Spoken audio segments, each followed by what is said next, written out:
Les Ndiaye sont bien plus qu'un simple nom de famille en Afrique de l'Ouest, particulièrement au Sénégal, en Gambie et en Mauritanie.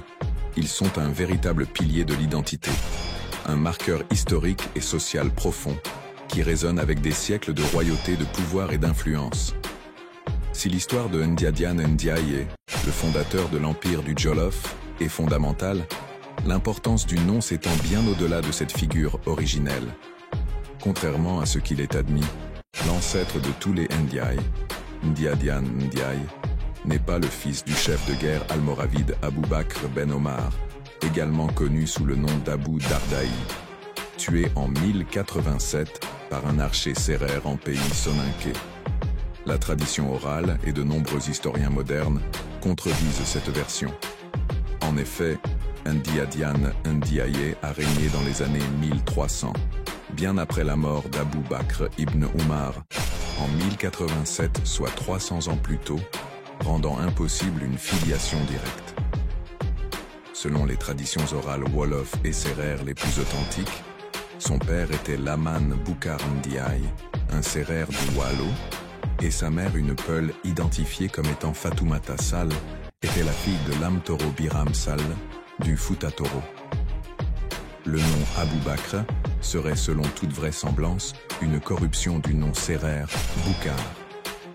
Le professeur Cheikh Anta Diop et Egbouna P. Modoum soulignent et ajoutent, pour appuyer cette version, qu'aucun fils d'un arabo-berbère ne porterait un nom totémique comme Ndiaye, intrinsèquement lié à une exclamation sérère. Pour le professeur G. Wesley Johnson, la version selon laquelle Ndiadiane Ndiaye serait le fils d'Abou Bakr l'Almoravide est une tentative de légitimer davantage la lignée Ndiaye par une ascendance liée à l'érudition islamique. C'est en réalité Mahad as-Sinig, Maïsa, Wali, Dion, l'un des un roi sérères les plus puissants, qui prononça la première fois le patronyme de Ndiaye. Une fois, il s'exclama en langue sérère « Laï Ndiadiane » ou « Nja Adjan Njai », une exclamation signifiant « calamité » ou « extraordinaire », mais surtout « l'homme brave ».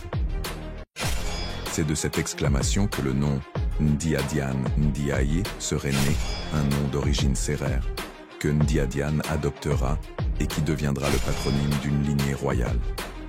Les chercheurs notent que même les récits Wolofs s'appuient souvent sur des sources sérères pour raconter l'histoire de Ndiadiane Ndiaye, attestant de l'interconnexion des cultures. Après la mort de Ndiadiane Ndiaye, ses fils issus de différentes unions vont continuer sa lignée. De son union avec la Peulhoula, naît Gour Ndiadiane, ancêtre des nobles Peuls du Jolof. Avec Mare Mandoye Gwei, il eut Saré Ndiadiane, son successeur, et Nget Ndiadiane, l'ancêtre des familles Diop du Kayor, du Siné, du Saloum et du Waalo.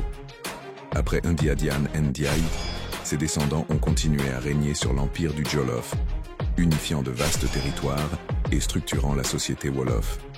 Cette lignée royale a établi des systèmes de gouvernance, des lois et des coutumes qui ont profondément influencé les États sénégambiens.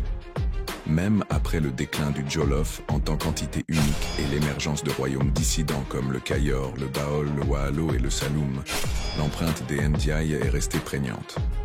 Bien que la centralisation du Jolof ait diminué au XVIe siècle, la légitimité dynastique de la famille Ndiaye a continué d'être un facteur important.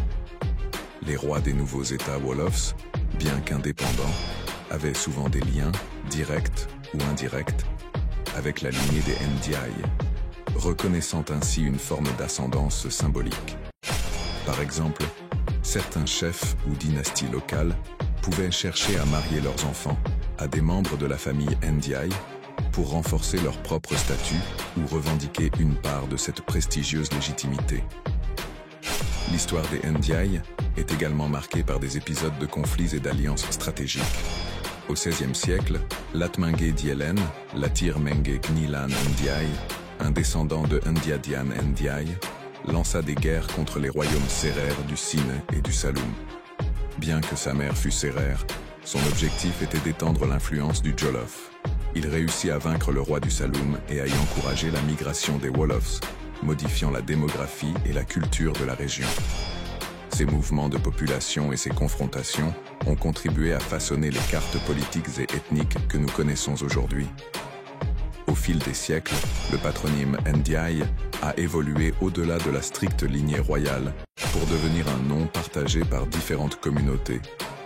Les mariages interethniques et les processus de wolofisation ont conduit à sa diffusion parmi les Sérères, les Alpulaar, Peuls et tout couleur, et même d'autres groupes ethniques de la sous-région comme les Soninké.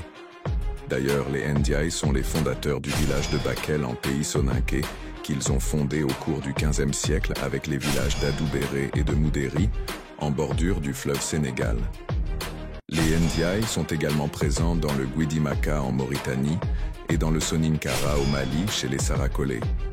Cette omniprésence témoigne de l'importance historique des Ndiaye, dont l'influence a rayonné bien au-delà de leur berceau originel,